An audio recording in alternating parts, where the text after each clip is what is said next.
Hey, what's going on? Welcome to the Doug Show. My name's Doug Cunnington, and in this episode, I will talk to Jesse Lakes from Genius Link. He's been on the show several times, and today the topic is going to be how Google is getting behind multi-retailer affiliate marketing and what it means to you. That sounds like a news headline. Film at 11, you know. Jesse, how's it going today? It's going well. Yeah, film at 11 exactly. It is kind of exciting just because Google obviously Google's a pretty big name in the world of affiliate marketing, and really kind of them saying what they've said is yeah, it's definitely newsworthy, at least in my opinion. And I'm guessing your listeners' opinion as well. Yeah, so we will get into the details, maybe why this is an interesting thing, why it actually helps consumers in some ways, and what to do as site owners. Before we get into that stuff, Jesse, you are one of the co-founders at Genius Link, and can you just give like the elevator pitch? What do you do there? What is Genius Link for people that haven't heard of you or Genius Link? Yeah, so Genius Link is a platform that helps creators, website owners, etc., make their links work better. We work mostly with Amazon's ecosystem to ensure that a single link works across all of Amazon storefronts and all of their affiliate programs to ensure that everyone's making as much money as they can and all their customers are being dealt with. My day-to-day role is head cheerleader and bottle washer and janitor. I do a little bit of everything. Team's definitely growing, but I still get tasked with all the fun stuff. Okay. And yeah, we'll get into the janitor stuff, and I like the bottle washer thing too. So, okay, so what happened to sort of precipitate, this sort of move? I guess what did Google say, and when was that time wise? Sure. So early December, Google came out with an update to an update they put out last April. So for those that are really paying attention, Google's always saying something, but this is really in particular to product reviews, right? Which is kind of our little sweet spot of where, affiliate and website entrepreneurship kind of come together.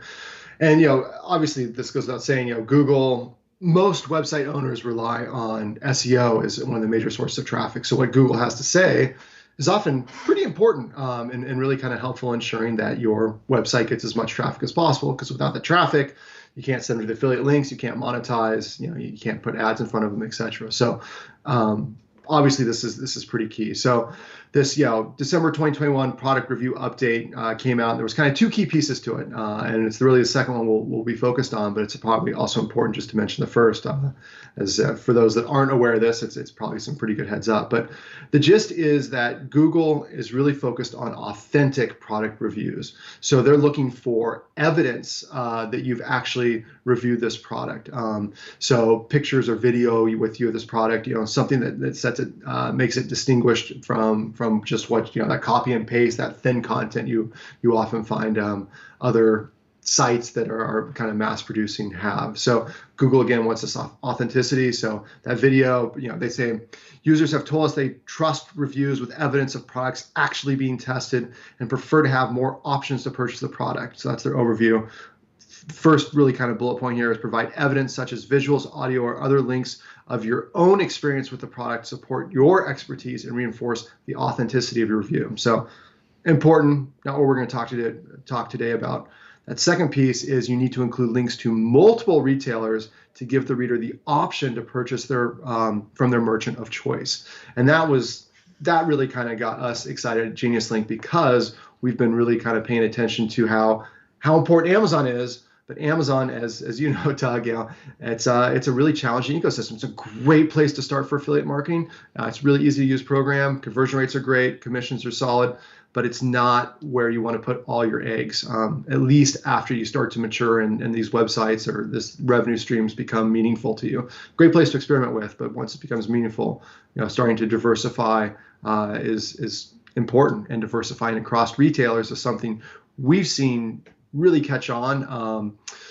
Music industry in particular, book industry, but also some of these top websites out there, right? You look at Wirecutter or CNET or Digital Trends. Some of these people that have been really kind of leading the pack for quite some times.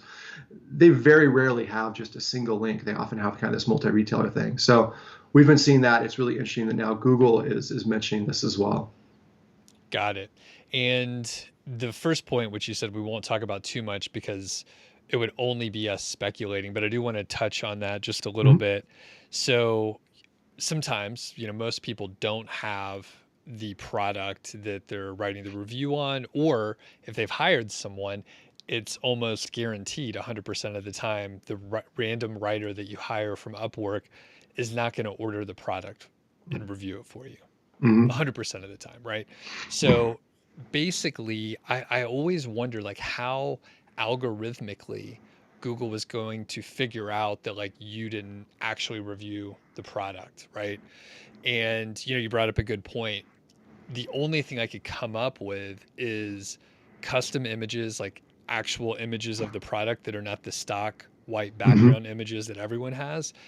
And with some of the tools out there, I'm already thinking, oh, you probably could make your own images, remove the background from the stock image, or it's already white, and then place it with pretending to hold a drone as it lifts out of your hands, right? Like you could do a couple things like that, but generally it would take more work. So Exactly. And I think that's creating that slightly higher barrier to be able to play, right? It's going to start to weed out those that are serious about it versus those that are just kind of, mass producing. In my opinion, I cut you off.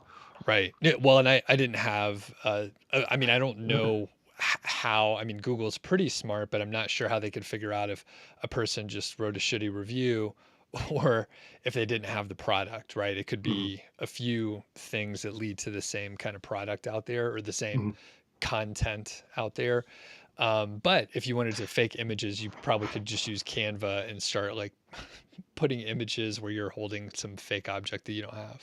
Right. So kind of 2 points there. One is, Google has that reverse image search as well. So, not only are they amazing at cataloging, words and content on sites, but it seems they've got some pretty interesting expertise and knowledge and intelligence around images. So I think there's definitely some hacks there to some degree. I think the other point to really pull out, and this isn't my own thinking, this is something Authority Hacker actually wrote about on the subject, is that this is just one of many different ranking factors. So this isn't going to make or break your site. And some of the research they said or did after a couple weeks after it came out is they hadn't seen any major shifts in who was kind of leading the charge for product reviews, and the people that were in the lead spots weren't necessarily completely following these guidelines as well. So again, this is all part of that much bigger picture. Take it all with a grain of salt. But if you have some spare time, if you're looking how to make 2022 even better, it seems that following some of Google's guidelines and expanding past just Amazon links might be worth your time, and hopefully makes 2022 an even better year. Right. With at least 200 or more ranking factors, this is just a small one and it probably just impacts a subset of people. And sometimes when we hit areas like this where it's like, are we trying to optimize on something that doesn't really matter too much? I like to take off our tinfoil SEO hat and think about the end user who lands on your site. So, why should we care about the multi retailer affiliate marketing and giving the user options? So, I'll turn it over to you. I know there's a few things you could hit on here. Yeah, no, I think you're absolutely right that at the end of the day, it's around that consumer experience, right?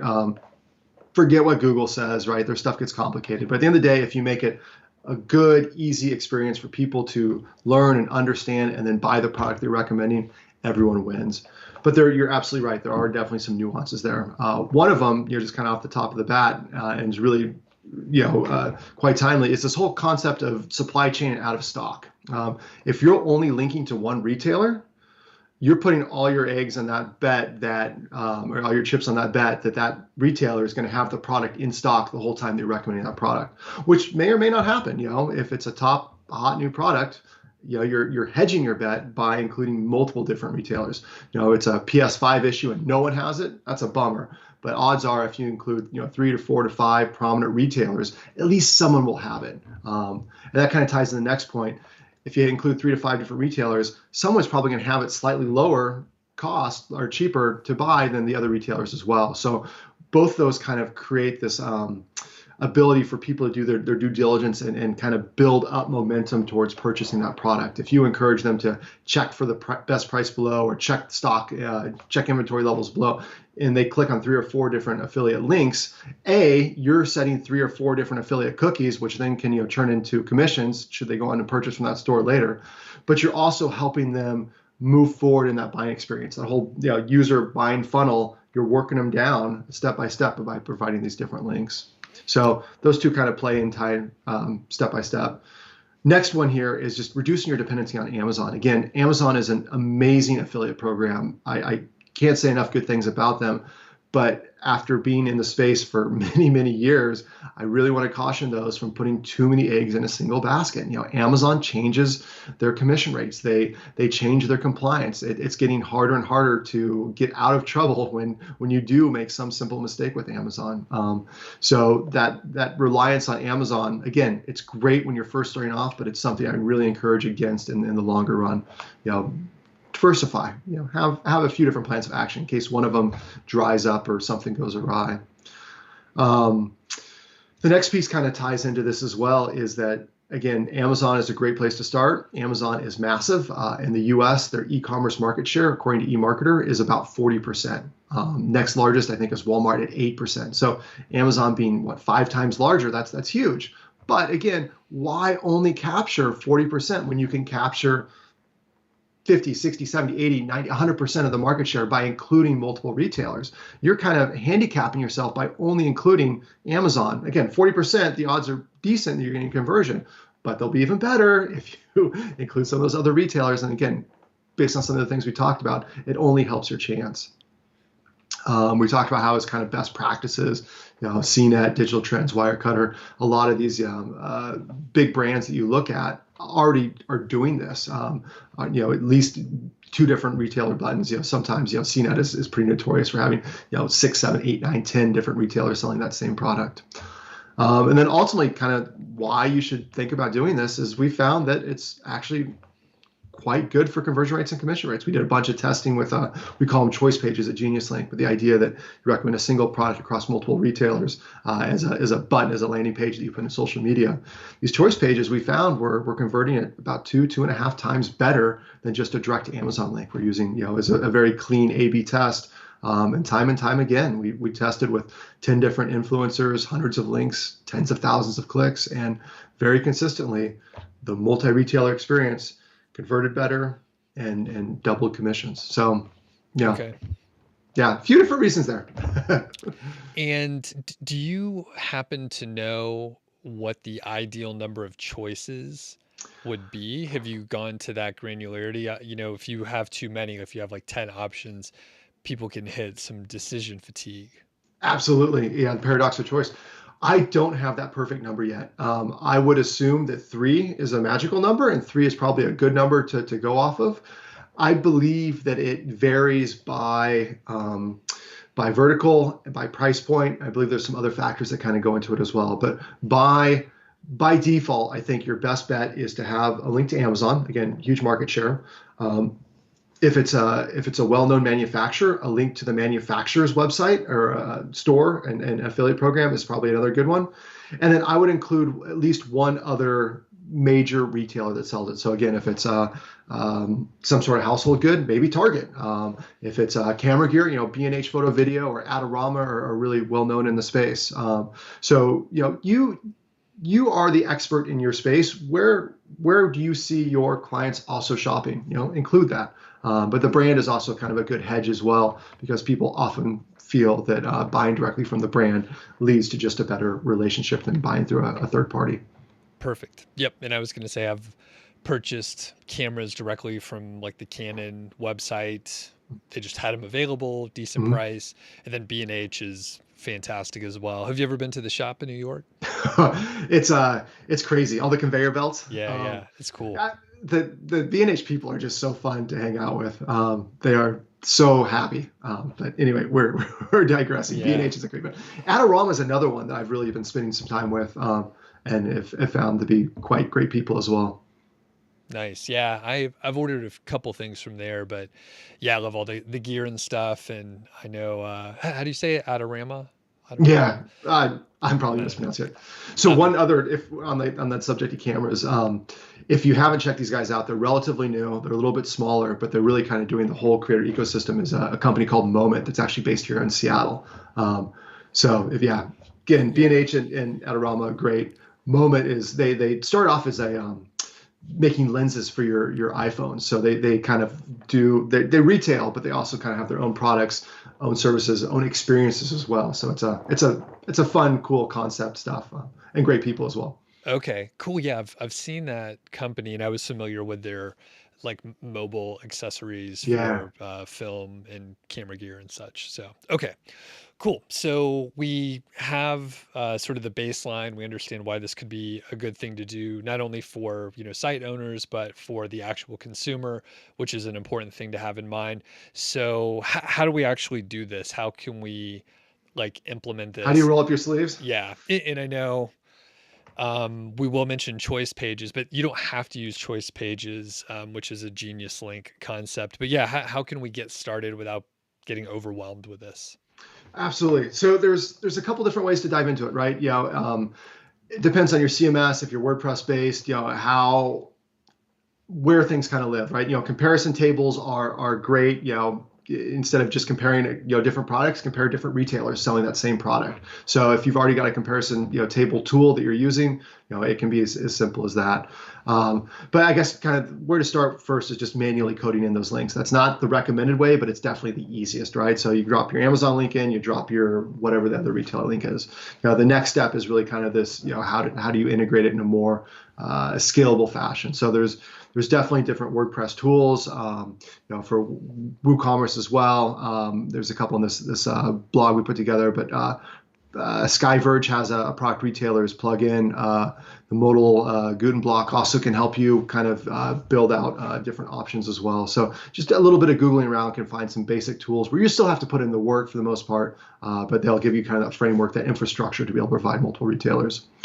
For kind of the next step, that if crawl, walk, run, we do offer some solutions. Choice pages is one that's really more geared towards kind of the social media based creator, influencer, entrepreneur, where if you have a YouTube channel and you're dropping links in YouTube or Pinterest, Twitter, etc., the choice pages seem to work really well. We also have a API where you can query us with a product, and we'll send you back all the other retailers selling that same product. So if you've got some development chops, you can take that information, that metadata, and put it together. We are working on some embedded options, but we're still a little ways away from that, but super excited about being able to give you just an easy plug and play choice page type option, but making it easy for WordPress. And us, Genius Link, we're not alone. There are a couple other competitors out there as well that are doing other things. The one thing I would encourage you to do, that if, what's the classic adage, to screw up is human, or to make a mistake is human. To really screw up, you need a computer, right? So when you're going to do this at scale, you really need to check on the accuracy of the product matching. There's nothing worse than implementing a solution that does all this automagically for you, and finding that the other retailer buttons are going to completely different things, or are dead end user experiences. So a little bit of Googling, you can definitely find our competitors for kind of this other multi-retailer thing, but I really encourage you to check on their accuracy. We have not seen great accuracy, which is why I'm not going to mention the names. I don't want to slander them, but really, they're better for some than others, but there are other tools out there. Got it. And one thing I'll suggest and would love to get your feedback is just 80/20 this, right? Or Mhm. even less than that. So, we talked about more sophisticated solutions, but really you could go to your, say, the top 10% of your pages that are affiliate related, and you're Mhm. selling some products. Maybe you're selling several of a certain product that seems to convert well. Just focus on those. It might just take you a couple hours to do. You don't have to do it to your whole site. You don't have to do every product. Just focus on what you're selling. Exactly. A great tool like Monica Lancifilame can tell you exactly where to start that effort, right? So yeah, spend just a little bit of time and tackle your first 2, 3, 4 pages and see what happens. Does Google like those pages better now? Are you seeing more revenue because of it? It's all an experiment. But I completely agree. Don't lock yourself in a closet for a week to update all your links with, take it step by step. Awesome. Well, this has been pretty awesome. Did I miss anything? Is there anything else around this topic that we should get into? Um, everyone's going to be a little bit different. This is, it's a Google change. It takes time to roll out. It'll be interesting to see what happens. So I think kind of the last thing to really kind of focus in on is just, let us know how it goes. What did you learn? What are you seeing? I think it's ever changing. So help us help you. Great. Well, one thing, I'll let you talk about your blog just a little bit. You guys have been publishing more and more, and we were talking, before we started recording, you have some things in the pipeline. Do you want to tease those out? And, we'll probably bring you back on to talk about some of those, but you don't have to if you don't want to, if it's too hot of news, but if you want to share, you can. As far as the blog goes, Isaac on our team wrote a great blog. I don't know if you've had a chance to connect with him yet, but he worked as a client success person on our team for a couple years. Was really interested in helping our clients and decided to dive in himself, and just kind of documents the first few months of his journey, going and finding a site, buying a site, and then just kind of focusing on revamping it as well. So that's an article that has been published recently that is a good one. I've also been working on 2022 trends. I think that blog will go live relatively soon, and happy to share more as it goes live. As far as kind of Genius Link technology-wise goes, this was a good reminder with Google, coming out and mentioning this was a good reminder how we really feel confident in the direction we're headed. Where again, Amazon is a great place to start, but at the end of the day, multi-retailer just seems to make a lot of sense. So helping our clients more easily adopt a retailer solution with high degree of accuracy and matching.